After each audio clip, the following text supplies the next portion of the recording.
तो इस वीडियो में हम क्या करने वाले हैं, जो ऑटोट्रॉफिक न्यूट्रिशन है उसको अच्छी तरह से डिटेल में पढ़ने वाले हैं। तो ऑटोट्रॉफिक न्यूट्रिशन में क्या होता है, जो ऑर्गेनिजम्स होते हैं वो कुछ प्रोसेस परफॉर्म करते हैं। वो प्रोसेस को परफॉर्म करना उनके लिए जरूरी होता है जिंदा रहने के लिए। तो लाइफ प्रोसेस की बेसिक डेफिनेशन से स्टार्ट करते हैं।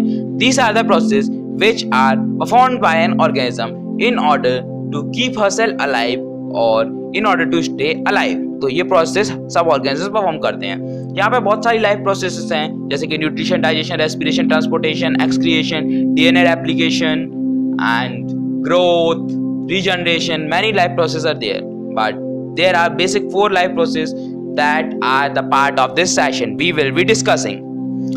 तो nutrition and digestion, respiration, transportation and excretion, इनका सही ऑर्डर बताऊं। सबसे पहले न्यूट्रिशन होता है, उसके बाद ट्रांसपोर्टेशन होता है, उसके बाद रेस्पिरेशन होता है और एक्सक्रिएशन होता है। ये सारी प्रोसेस होती हैं हमारी बॉडी में। न्यूट्रिशन में क्या होता है, फूड को लिया जाता है बॉडी के अंदर, डाइजेशन में उसको डाइजेस्ट किया जाता है, ट्रांसपोर्टेशन से उसको ट्रांसपोर्ट किया जाता है पूरी बॉडी में। उसके बाद रेस्पिरेशन होता है, उस फूड को ब्रेक डाउन किया जाता है, ऑक्सीडाइज किया जाता है, एनर्जी निकाली जाती है। एक्सक्रिएशन में उसको जो वेस्ट प्रोडक्ट निकलते हैं एनर्जी निकालने के बाद उनको एक्सक्रिएट कर दिया जाता है, यानी कि बॉडी के बाहर निकाल दिया जाता है, एक्सक्रिएट कर दिया जाता है उन सारे वेस्ट प्रोडक्ट्स को एक्सक्रीट कर दिया जाता है। तो सारे वेस्ट प्रोडक्ट्स को हमने एक्सक्रीट कर दिया। अब हम शुरू करते हैं न्यूट्रिशन से। सबसे पहले हमारे पास एक क्वेश्चन होना चाहिए कि न्यूट्रिशन के बारे में, कि हमें न्यूट्रिशन क्या परफॉर्म करनी होती है। न्यूट्रिशन हमें इसलिए परफॉर्म करनी होती है क्योंकि हमें फूड की ज़रूरत होती है। फूड की ज़रूरत हमें क्यों होती है, एनर्जी के लिए। फूड से हमें एनर्जी मिलेगी, उसके लिए हमें फूड की ज़रूरत होती है। फूड से एनर्जी ऑब्टेन करने के लिए हमें न्यूट्रिशन परफॉर्म करना होता है। न्यूट्रिशन एक वर्ड से मिलके बना है, वर्ड से आया है न्यूट्रिएंट। न्यूट्रिएंट का मीनिंग होता है कोई एक्सटर्नल चीज़ जो इंसान को एनवायरनमेंट में पाई जाती है, उससे लेनी पड़ती है किसी भी ऑर्गेनिज्म को। वो न्यूट्रिएंट से आया है न्यूट्रिशन। तो उस एक्सटर्नल चीज़ को जो एक्सटर्नल एनवायरनमेंट पाई जाती है उसे ऑब्टेन करने की जो प्रोसेस है उसे न्यूट्रिशन कहा जाता है। ओके, डाइजेशन में ब्रेक डाउन कह सकते हैं डाइजेशन को। उसमें क्या होता है, इसमें भी एनर्जी रिलीज होती है, एक्सोथर्मिक प्रोसेस है। डाइजेशन में क्या किया जाता है, जो कॉम्प्लेक्स मॉलिक्यूल्स होते हैं उनको सिंपल में कन्वर्ट किया जाता है, ब्रेक डाउन किया जाता है बेसिकली उनका। तो अब हम टाइप्स ऑफ न्यूट्रिशन के बारे में डिस्कस करने वाले हैं। तो चलिए टाइप्स ऑफ न्यूट्रिशन को डिस्कस करते हैं। यहाँ पर बेसिकली हमारे पास कितने टाइप्स ऑफ न्यूट्रिशन है, 2 टाइप ऑफ न्यूट्रिशन है, autotrophic and heterotrophic. Autotrophic organism कौन से होते हैं, ऑटोट्रॉफिक ऑर्गेनिज्म वो होते हैं जो किसी और के ऊपर डिपेंड नहीं करते फूड के लिए। वो कहते हैं मैं अपना फूड खुद बना सकता हूँ, मुझे किसी की जरूरत नहीं है। वो क्या करते हैं, सनलाइट का इस्तेमाल करेंगे, वाटर का इस्तेमाल करेंगे, कार्बन डाइऑक्साइड का इस्तेमाल करेंगे जो कि एनवायरनमेंट में होते हैं फूड बनाने के लिए, अपने लिए, अपनी एनर्जी बनाने के लिए। और उसी एनर्जी के भरोसे हम जिंदा हैं, हम उसी एनर्जी का यूज करते हैं, हम जिंदा रहते हैं। हेटेरोट्रॉफिक न्यूट्रिशन अदर नरिशिंग, यानी कि बेसिकली प्लांट्स के ऊपर डिपेंड करते हैं, ऑटोट्रॉफ्स के ऊपर डिपेंड करते हैं अपने फूड के लिए। इसमें हम भी आते हैं। हेटेरोट्रॉफ्स में 3 टाइप्स होते हैं, ये हैं हमारे saprophytic, parasitic and holozoic. Saprophytic होते हैं जो डीकम्पोजर्स भी कहा जाता है, जो ऑर्गेनिक मॉलिक्यूल्स होते हैं उनको इनऑर्गेनिक में कन्वर्ट करते हैं और इस प्रोसेस में जो एनर्जी रिलीज होती है उसको वो एब्जॉर्ब कर लेते हैं। ये अपने फूड को अपनी बॉडी के बाहर ही डाइजेस्ट करते हैं, उसके बाद उसे एब्जॉर्ब करते हैं। और उसके बाद पैरासिटिक, ये दूसरे ऑर्गेनिजम्स की बॉडी पे रहते हैं, होस्ट की बॉडी पे, और उनसे अपना फूड लेते हैं, एब्जॉर्ब करते हैं। होलोजोइक में हम आते हैं, ये 5 स्टेजेस में होता है, ingestion, digestion, absorption, assimilation and egestion.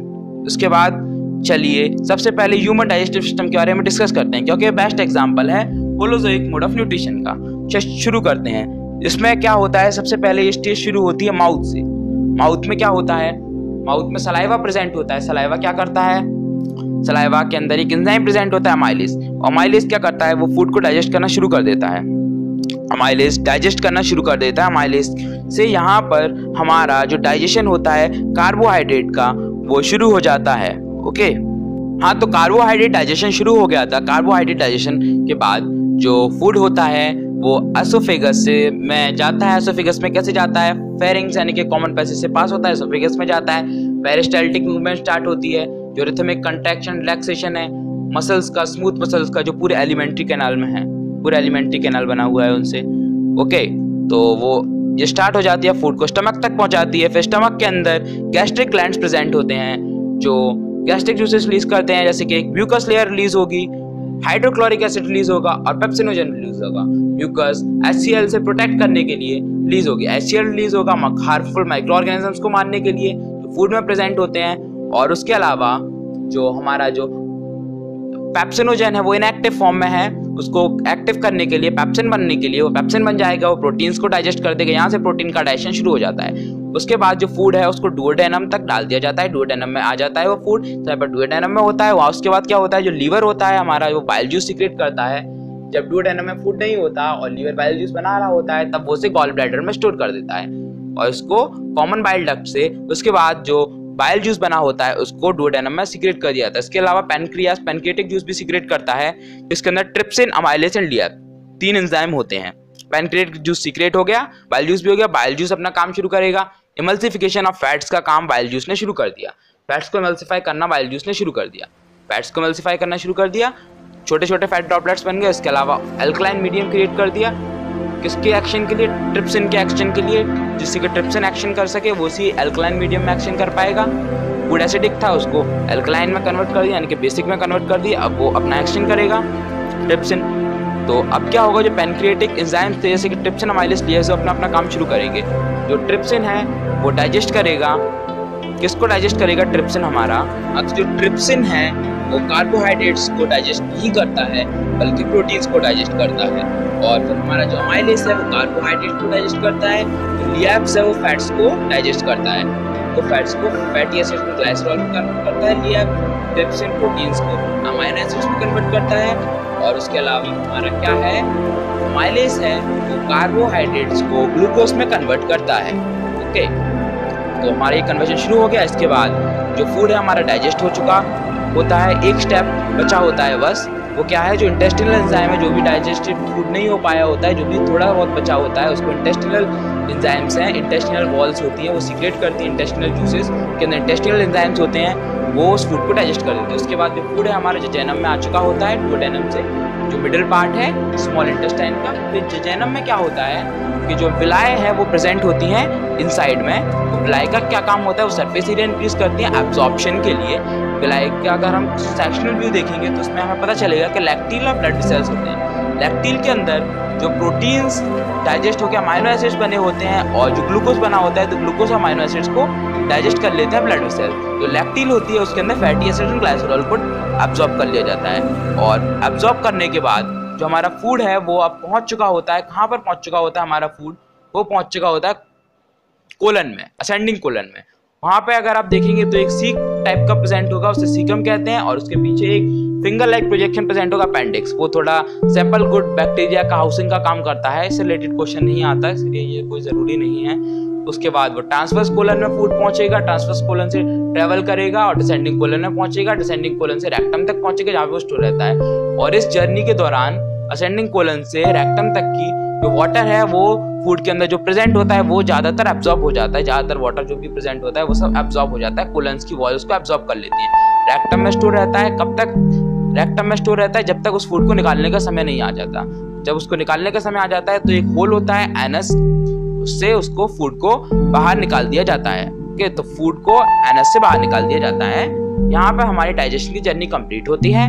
तो अब हम आगे बढ़ते हैं डाइजेशन से, अब हम इसके बारे में थोड़ा और आगे पढ़ने वाले हैं। हाँ, तो अब यहाँ पे वही दिया हुआ है जो मैंने आपको बताया था, कार्बोहाइड्रेट का फाइनली कन्वर्जन हो चुका होता है ग्लूकोज में, प्रोटीन्स का अमाइनो एसिड्स में, फैटी एसिड्स का फैट्स का फैटी एसिड्स एंड ग्लाइसरॉल में।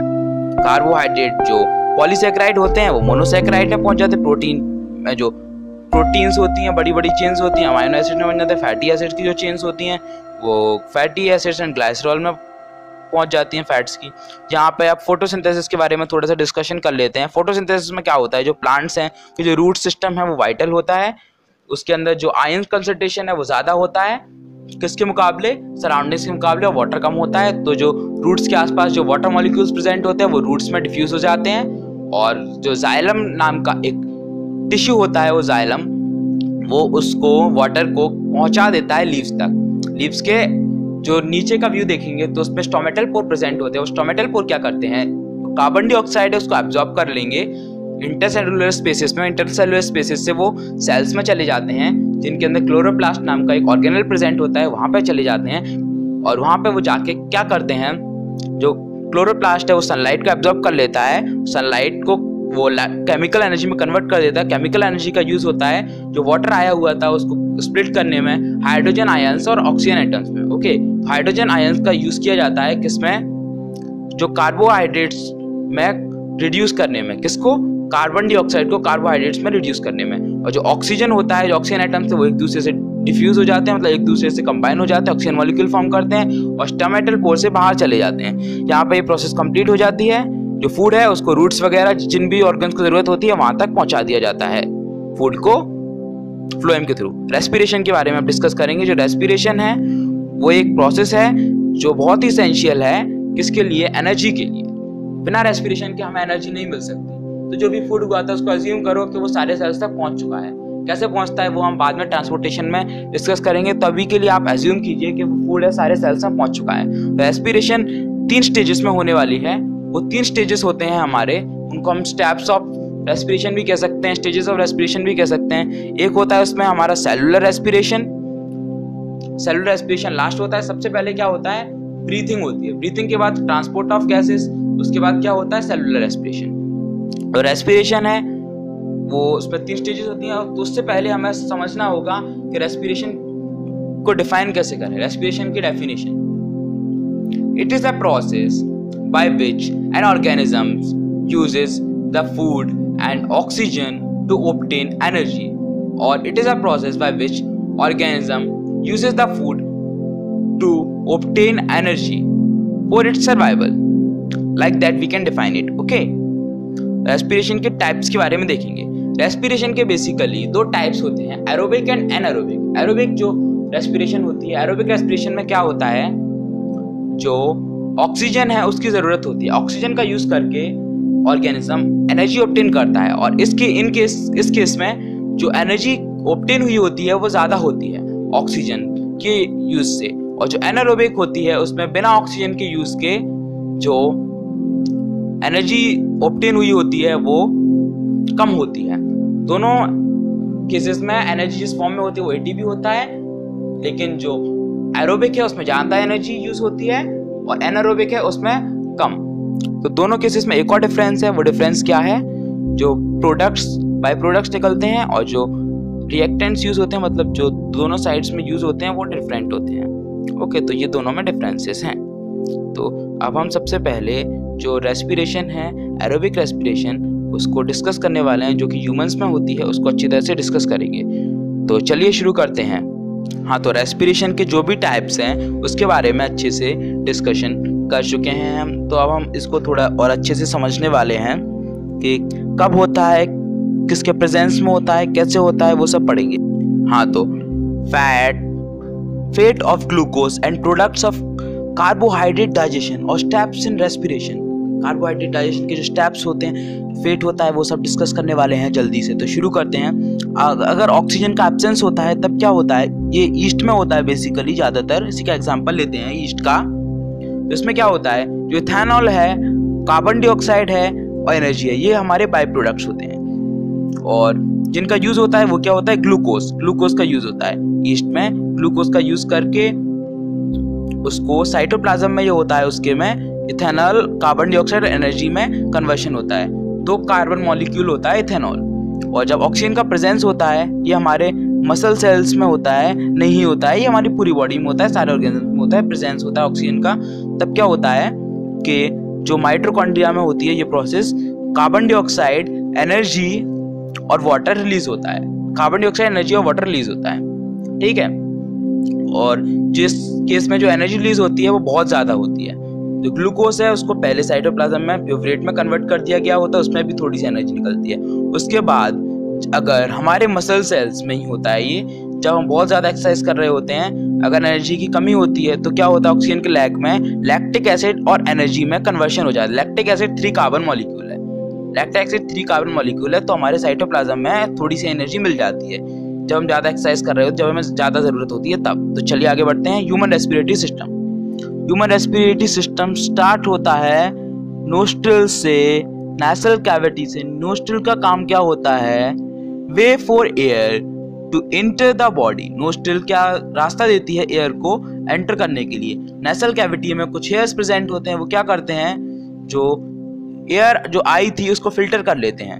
एयर जो फिल्टर हो जाती है उसके बाद क्या होता है, वो ओरल कैविटी में पहुंचती है, यानी कि फेरिंग्स टू लैरिंग्स तक पहुंच चुकी है। इसके आगे देखते हैं तो जो एयर होती है वो ओरल कैविटी यानी कि माउथ से निकलकर फेरिंग्स में पहुंच जाती है। फेरिंग्स से वो लैरिंग्स में आती है, लैरिंग्स से वो ट्रैकिया में आती है, ट्रैकिया से वो कहाँ पर आती है, जो ट्रैकिया है वो डिवाइड करता है और वो क्या फॉर्म करता है, ब्रोंकाई है वो भी डिवाइड करती है, सेकेंडरी ब्रोंकाई फॉर्म करती है, फिर डिवाइड करती है, फिर टर्शियरी ब्रोंकाई फॉर्म करती है, फिर फाइनली ब्रोंक्यूल्स फॉर्म करती है डिवाइड करके। ब्रोंक्यूल्स फाइनली एल्वियोली फॉर्म कर लेते हैं, तो एल्वियोली फाइनल होता है। तो इसमें क्या होता है, सबसे पहले जो एयर है वो नसल जो पैसेज होता है, नसल पैसेज उससे आती है, उसको फिल्टर किया जाता है एयर को नसल कैविटी में। उसके बाद ओरल कैविटी यानी कि माउथ में आती है। माउथ के अंदर एपिग्लोटिस प्रेजेंट होता है, जो उसकी जो ट्रैकिया की ओपनिंग है वो उसको गार्ड करता है जिससे कि फूड उसके अंदर एंटर नहीं आ पाए। उसके बाद एयर उसके अंदर चली जाती है, ट्रैकिया के अंदर फेरिंग्स के अंदर होती है, फेरिंग्स से लैरिंग्स के अंदर आती है, वो लैरिंग्स यानी कि वॉइस बॉक्स से ट्रैकिया के अंदर, ट्रैकिया से कहाँ पर, ब्रोंकाई से ब्रोंक्यूल्स में, और ब्रोंक्यूल्स से हमारी जो एयर होती है वो एल्वियोली में आ चुकी होती है। एल्वियोली में क्या होता है, गैसियस एक्सचेंज, जो ऑक्सीजन आई गई होती है ऑक्सीजन को एब्जॉर्ब कर लिया जाता है, जो कार्बन डाइऑक्साइड जो पूरी बॉडी से आती है उसको रिलीज कर दिया जाता है, यहाँ पर ये होता है। और ये कैसे होता है, जो हमारे जो लंग्स हैं उसमें एक बहुत ही प्रोसेस होती है इनहेलेशन, उसमें उसके कारण ये होता है इसलिए होता है क्योंकि हमारे जो लंग्स हैं उनके अंदर लो प्रेशर क्रिएट होता है, हमारी जो सराउंडिंग्स है उनके अंदर हाई प्रेशर होता है, तो हाई प्रेशर से लो प्रेशर में एयर आ जाती है। फिर एक्सेलेशन होता है, एक्सेलेशन में क्या होगा कि जो हमारे लंग्स हैं उनमें हाई प्रेशर क्रिएट होगा और सराउंडिंग्स के मुकाबले तो जो एयर है वो वापस चली जाएगी, बाहर निकल जाएगी एक्सेलेशन के थ्रू। इसमें जो कार्बन डाइऑक्साइड रिच एयर बाहर निकलती है। ओके, तो यहाँ पर हमारी ये इनहेलेशन एक्सेलेशन की प्रोसेस कंप्लीट हो जाती है। इसमें एक और बहुत इंपॉर्टेंट पार्ट है, इसको कहते हैं डायाफ्राम, उसका बहुत इंपॉर्टेंट सा रोल है डायाफ्राम का। वो डायाफ्राम इनहेलेशन एक्सेलेशन दोनों में असिस्ट करता है। इनहेलेशन के दौरान वो क्या हो जाता है, फ्लैट हो जाता है, उसकी वजह से जो प्रेशर है वो डिक्रीज हो जाता है, ज़्यादा स्पेस मिल जाता है लंग्स को, लंग्स के अंदर का स्पेस बढ़ जाता है तो एयर अंदर आ जाती है। बाद में वो अपनी नॉर्मल पोजीशन पर जैसे ही आता है तो जो प्रेशर है वो बढ़ जाता है लंग्स के अंदर और एयर बाहर चली जाती है। तो यहाँ पर हमारी ये प्रोसेस कंप्लीट होने से पहले इसके एक और बता देता हूँ, जो ब्लड है बॉडी के अंदर जब एल्वियोली के अंदर आया होता है, एल्वियोलर कैपिलरीज के अंदर, तो वहाँ पे ऑक्सीजन उसके अंदर डिफ्यूज हो जाती है और ब्लड के अंदर जो कार्बन डाइऑक्साइड है वो एल्वियोली के अंदर बाहर आती है, ऐसे गैसेस एक्सचेंज होता है। फिर एक्सीलेशन से बाहर निकल जाती है, ऑक्सीजन इनहेलेशन से अंदर आई होती है। मैंने आपको ये सब बता दिया है। अब हम ट्रांसपोर्टेशन की तरफ आगे बढ़ते हैं, तो चलिए शुरू करते हैं ट्रांसपोर्टेशन इन ह्यूमन बींग्स। हाँ, एक और चीज़, मैं आपको सोच रहे होंगे कि मैंने आपको सेलुलर रेस्पिरेशन के बारे में नहीं बताया, पर मैंने आपको पहले वाले डायग्राम पे बता दिया था, इससे पहले वाले पे, चार्ट वाले पे। ओके, चलिए। हाँ, तो चलिए शुरू करते हैं ट्रांसपोर्टेशन। अब ट्रांसपोर्टेशन में क्या होता है कि जो भी न्यूट्रिएंट जो कुछ भी हुआ होता है, प्रोडक्ट्स, उन सबको ट्रांसपोर्ट करने की बारी आती है। यहाँ से मूवमेंट का सिलसिला शुरू हो जाता है, ब्लड का सिलसिला शुरू हो जाता है, सर्कुलेटरी सिस्टम का काम शुरू हो जाता है। तो यहाँ पर हम ह्यूमन सर्कुलेटरी सिस्टम के बारे में बेसिकली पढ़ने वाले हैं। क्या है ह्यूमन सर्कुलेटरी सिस्टम, क्या है उसके पार्ट्स, कितना इम्पोर्टेंट है वो, क्यों है इतना इम्पोर्टेंट, ये सब हम उसके बारे में पढ़ेंगे। सबसे पहले हम ये सब शुरू करेंगे एक मोस्ट इम्पॉर्टेंट ऑर्गन से, जिसे हम कहते हैं हार्ट। हार्ट के दो चैम्बर्स क्यों होते हैं, क्या होता है उनका काम? सबसे पहले ब्लड के बारे में देखते हैं, ब्लड का क्या काम है, उसके बाद हार्ट के बारे में पढ़ेंगे। ओके, तो अभी मैं आपको एक सेंट्रीफ्यूगल सैंपल दिखाने वाला हूँ ब्लड का। देखिए आपकी स्क्रीन पर आ गया है वो, देखिए कंपोजिशन ऑफ ब्लड, ये होती है ब्लड की कंपोजिशन। ब्लड में 55% प्लाज्मा होता है, 4% वाइट ब्लड सेल और प्लेटलेट्स होते हैं और 41% रेड ब्लड सेल्स होते हैं। ओके, और रेड ब्लड सेल्स होते हैं। ये एक ब्लड की कंपोजिशन है कि ब्लड में क्या क्या होता है, कितने परसेंट होता है, सबका सैंपल है। ओके, तो अब हम हार्ट के बारे में डिस्कस करते हैं, ह्यूमन हार्ट के बारे में। तो ये ह्यूमन हार्ट का डायग्राम है स्क्रीन पर, इसकी मदद से समझने की कोशिश करते हैं। ह्यूमन हार्ट में बेसिकली 4 चेम्बर्स होते हैं। जो अपर चेम्बर्स होते हैं उन्हें हम कहते हैं एट्रिया, एंड जो लोअर चेम्बर्स होते हैं उन्हें हम कहते हैं वेंट्रिकल्स। और इनको ओपन एंड क्लोज करने का काम करते हैं वेल्व्स। ओके, वेल्व्स, इन्हें हम वेल्व्स का एक और फंक्शन भी बता सकते हैं। वेल्व्स का फंक्शन होता है ब्लड का बैकफ्लो प्रिवेंट करना। ओके, तो एट्रियम है वो ब्लड रिसीविंग चेम्बर्स होते हैं। जो वेंट्रिकल हैं वो ब्लड रिसीविंग चेम्बर नहीं होते, वो ब्लड पंपिंग चेम्बर्स होते हैं। ओके, जो राइट एट्रियम है वो पूरी बॉडी से ब्लड को रिसीव करता है, और जो लेफ्ट एट्रियम है वो लंग से ब्लड को रिसीव करता है। ओके, लंग से जो आ रहा होता है ऑक्सीजनेट होकर ब्लड, उसको लेफ्ट एट्रियम रिसीव करता है। राइट एट्रियम पूरी बॉडी का जो ब्लड आ रहा होता है वीन्स से, उसको रिसीव करता है। उसके बाद से राइट वेंट्रिकल में पंप कर देता है, राइट वेंट्रिकल उसको आयोटा में पंप कर देता है, आयोटा में नहीं करता, वो उसको पल्मोनरी आर्टरी में पंप कर देता है। पल्मोनरी आर्टरी उस ब्लड को ले जाएगी कहाँ पर, लंग्स में, जहाँ पे वो ऑक्सीजनेट हो जाएगा। फिर पल्मोनरी वीन से यहाँ पर आ जाएगा, किसमें, लेफ्ट एट्रियम में। लेफ्ट एट्रियम से उसको लेफ्ट वेंट्रिकल में पहुंचा दिया जाएगा। लेफ्ट वेंट्रिकल से यहाँ पर आयोटा के थ्रू उसको पूरी बॉडी पार्ट तक पहुंचा दिया जाएगा। जो वीना कावा होते हैं, 2 होते हैं, सुपेरियर और इन्फीरियर। सुपेरियर वीना कावा होता है वो ऊपर के बॉडी पार्ट से ब्लड को लेके आता है डीऑक्सीजनेटेड को। जो इन्फीरियर वीना कावा होता है वो नीचे के बॉडी पार्ट से लेके आता है। ओके, जो आयोटा है वो सबसे बड़ी आर्टरी है, लार्जेस्ट आर्टरी है, वही आगे चल के डिवाइड होती जाती है और बहुत सारे चैम्बर्स को गिव राइज देती है। ओके, ठीक है, तो मेन आयोटा ही है हमारी जो आर्टरी है, वो एक मेन आयोटा ही है। जो हार्ट है वो कार्डियक मसल से मिलकर बना है, जो कॉन्ट्रैक्ट और रिलैक्स करते रहते हैं कंटिन्यूअसली।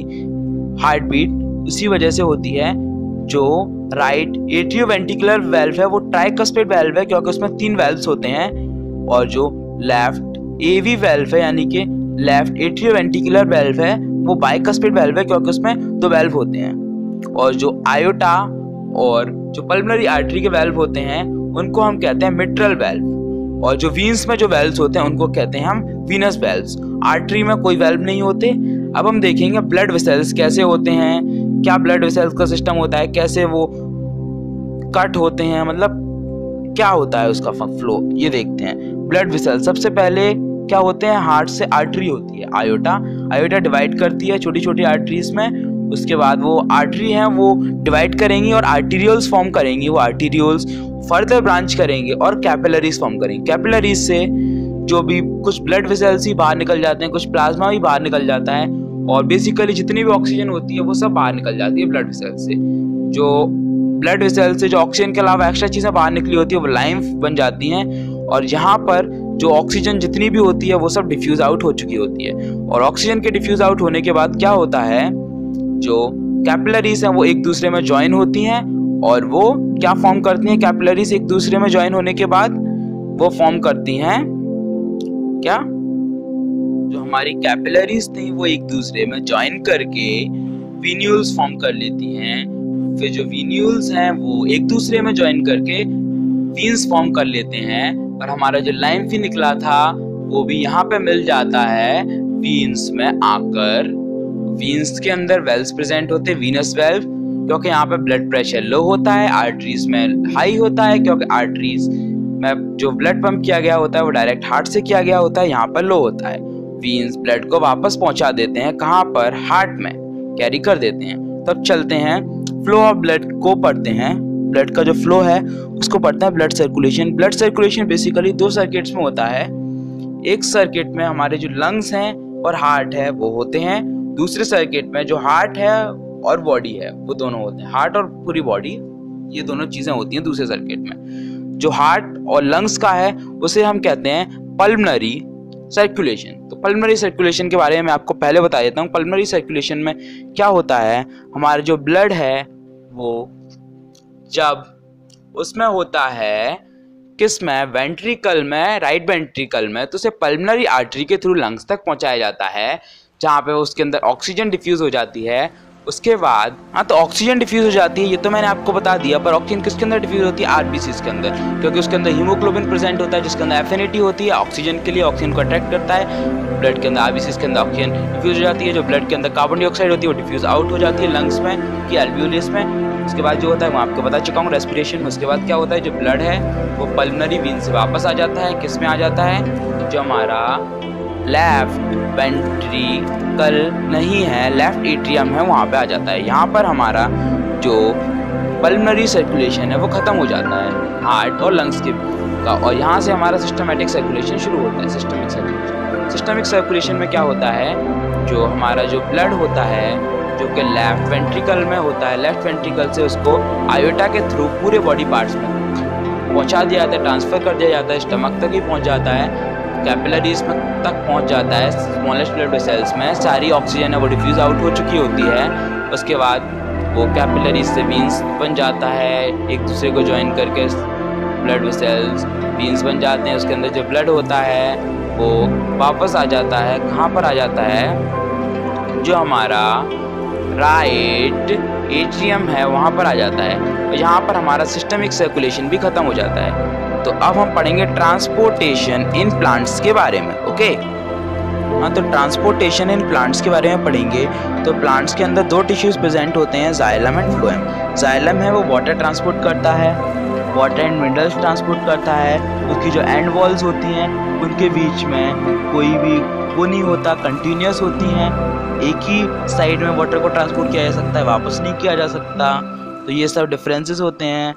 जो आउटर सेल्स होते हैं जाइलम के वो नॉन लिविंग होते हैं, इसमें एनर्जी का यूज़ नहीं होता वाटर ट्रांसपोर्ट करने में।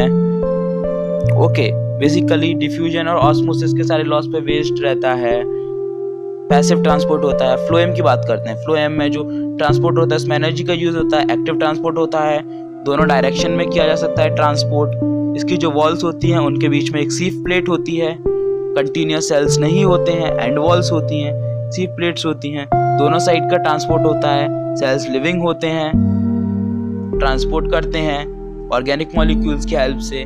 इसके इस्तेमाल किया जाता है फूड को ट्रांसपोर्ट करने के लिए, और जिस प्रोसेस के थ्रू ये होता है उसे हम कहते हैं ट्रांसलोकेशन। ओके, तो अब हम एक्सक्रिएशन पे आते हैं। अब हम एक्सक्रिएशन के बारे में पढ़ते हैं। तो एक्सक्रिएशन वो प्रोसेस है जिसमें बेसिकली ह्यूमंस के बारे में बात करें तो जो वेस्ट जनरेट हुई थी कब, प्रोटीन्स के डाइजेशन के दौरान। हमारा जो लीवर था उसने जब प्रोटीन्स का ब्रेकडाउन किया था तब उसने यूरिया नाम का एक प्रोडक्ट रिलीज किया था जो कि बहुत हार्मफुल होता है बॉडी के लिए। यूरिया, अगर ज़्यादा यूरिया हमारी बॉडी में बिल्ड हो जाए, यूरिक एसिड में रहता है बॉडी में, ज़्यादा यूरिक एसिड जाए तो वो बहुत डेंजर हो सकता है, फेटेड प्रॉब्लम्स तक ले जा सकता है वो। ओके, तो अब पढ़ेंगे हम क्या यूरिन फॉर्मेशन होता है, कैसे यूरिया फिल्टर होता है, उस सब के बारे में। ह्यूमन एक्सक्रीटरी सिस्टम तक हम पहुंच चुके हैं। ये रहा हमारा ह्यूमन एक्सक्रीटरी सिस्टम। तो ह्यूमन एक्सक्रीटरी सिस्टम में किडनीज होती हैं, यूरेटर्स होते हैं, एक यूरिनरी ब्लैडर होता है और यूरेथ्रा होता है। जो किडनीज हैं उनके अंदर माइक्रो फिल्टरिंग यूनिट्स होती हैं जिसे कहते हैं नेफ्रॉन। हर किडनी में 1 मिलियन के बराबर नेफ्रॉन्स होते हैं। और इसमें आर्टरी का भी रोल होता है, रीनल आर्टरी का और रीनल वेन का। जो रीनल आर्टरी है वो ब्लड को ब्रिंग करती है, यानी कि जो डीऑक्सीजनेटेड मतलब जो भी वेस्ट वाला ब्लड होता है उसको लेके आती है, वो फिल्टर होता है, उसको वापस ले जाती है। उसके बाद जो रीनल वेन है वो उसको वापस ले जाती है। और आयोटा भी होती है, वो भी लेके आती है और उसको बाद में वापस ले जाती है। रीनल वेन उसको वापस ले जाती है, आयोटा जो लेके आई होती है, आर्टरी जो भी लेके आई होती है वेस्ट वाला ब्लड, उसको फिल्टर करने के बाद वापस ले जाया जाता है वेन से। ओके, तो ये प्रोसेस हमारी स्टार्ट होती है जब हमारा ब्लड किडनी में आ चुका होता है। किडनी में हमारे ब्लड को लेके आने के बाद क्या होता है कि जो नेफ्रॉन्स हैं, जो फिल्टरिंग यूनिट्स हैं, उनका काम शुरू होता है। इसके लिए हमें नेफ्रॉन के एक स्ट्रक्चर को थोड़ा सा समझना होगा, इसीलिए मैं आपको उसके स्ट्रक्चर को समझाने जा रहा हूँ। उसके बाद जिन 3 प्रोसेस में ये काम होता है वो भी हम समझ लेंगे और हमारा काम खत्म हो जाएगा। हाँ, तो ये रहा स्ट्रक्चर ऑफ नेफ्रॉन। नेफ्रॉन में एक बाउमन्स कैप्सूल होता है, एक एफरेंट आर्टेरियल होता है, यहाँ से ब्लड आया होता है, और ये बाउमन्स कैप्सूल में फिल्टर हो गया होता है। तो जो भी वेस्ट होती हैं वो सब इसमें आ गई होती हैं। बाउंस कैप्सूल है। बाउंस कैप्सूल से आप ये जो वाइट देख सकते हैं, इसमें वो फ्लो कर गई होती हैं और यहाँ पे वो सब फ्लो करती हैं। उसके अलावा यहाँ पर क्या होता है, ये जो देख सकते हैं वो कैपिलरीज के साथ कनेक्टेड है। इस टाइम पे क्या होता है, उसके एब्जॉर्ब कर लिया जाता है। ग्लूकोज वगैरह भी उस टाइम पे वेस्ट के साथ निकल गए होते हैं, अमाइनो एसिड, ग्लूकोज वगैरह, उनको और मोस्ट ऑफ द वाटर को एब्जॉर्ब कर लिया जाता है। वो सेकंड प्रोसेस होती है। फर्स्ट होती है ग्लोमेरुलर फिल्ट्रेशन, सेकंड होती है सिलेक्टिव रीअब्जॉर्प्शन, उसके बाद थर्ड प्रोसेस होगी ट्यूबुलर सीक्रेशन। उसमें कुछ और वेस्ट होंगी, उनको टॉक्सिक्स को सबको इसमें रिलीज कर दिया जाएगा और वो सब इस कलेक्टिंग डक्ट में पहुंच जाएंगे। कलेक्टिंग डक्ट से उसको बाहर निकाल दिया जाता है रीनल पेल्विस से, जहां से वो यूरेटर के थ्रू फ्लो करता है, ब्लैडर में पहुंचता है, यूरेथ्रा में निकलता है और यूरेथ्रा के बाद वेट करता है जब तक हम उसे बाहर नहीं निकाल देते। ओके, यहाँ पर ये प्रोसेस खत्म हो जाती है। इसमें आप proximal convoluted tubule, distal convoluted tubule, ये सब इतने ज़्यादा इंपॉर्टेंट नहीं है। कैपिलरी नेटवर्क, हैनलीज लूप को आप देख सकते हैं। यहाँ पर वो मैंने आपको जो प्रोसेस बताई थी ट्यूबुलर सीक्रेशन वगैरह, वो होती हैं यहाँ पर इन कैपिलरीज के यहाँ पर। बस वही इंपॉर्टेंट है। प्रोसेस मैं आपको बता चुका हूँ, तीनों प्रोसेस। स्ट्रक्चर ऑफ नेफ्रॉन में जो भी इंपॉर्टेंट है वो सब मैं आपको बता चुका हूँ। तो इसके बाद स्ट्रक्चर ऑफ नेफ्रॉन खत्म होता है। हमारी जो यूरिन है वो रेडी है बाहर निकालने के लिए, यूरिन का काम खत्म होता है। तो अब हम जो कुछ प्लांट्स जो वेस्ट सीक्रेट करते हैं उनके बारे में पढ़ेंगे। लास्ट टॉपिक है टुडे का और आपके चैप्टर लाइफ प्रोसेस का भी। हमारे जो प्लांट्स हैं वो भी कुछ वेस्ट को सीक्रेट करते हैं, जैसे कि ऑक्सीजन फोटोसिंथेसिस के दौरान, वो भी एक वेस्ट प्रोडक्ट होता है, एक बाय प्रोडक्ट होता है। कार्बन डाइऑक्साइड रेस्पिरेशन के दौरान और एक्सेस वाटर ट्रांसपिरेशन के दौरान। ट्रांसपिरेशन जो प्रोसेस होती है उसके दौरान एक्सेस वाटर वेस्ट प्रोडक्ट होता है। और रेसिन्स, गम्स, इनके अंदर भी कुछ वेस्ट को स्टोर किया जाता है, जिनको भी बाहर निकाल दिया जाता है। कुछ वेस्ट प्लांट अपने सॉइल में भी करता है, जो उसके आसपास होता है उसमें भी कुछ वेस्ट को सीक्रेट करता है। ऑक्सीजन फोटोसिंथेसिस के दौरान एक वेस्ट प्रोडक्ट होती है। कार्बन डाइऑक्साइड रेस्पिरेशन के दौरान एक वेस्ट प्रोडक्ट होती है। ट्रांसपिरेशन कौन सी प्रोसेस होती है, जिसमें उस वाटर को बाहर निकाल दिया गया होता है, वो ट्रांसपिरेशन होती है। बेकार से को जो वाटर जो आया होता है पुल से, उसको बाहर निकाल दिया जाता है। जब स्टोमेटल पोर ओपन होता है उस प्रोसेस को कहते हैं ट्रांसपिरेशन। हाँ, तो thank you so much for watching this full video. It was long, I know that, but I think your whole syllabus was completed. So thank you so much. If you have not subscribed to the channel, like the video, watch other videos.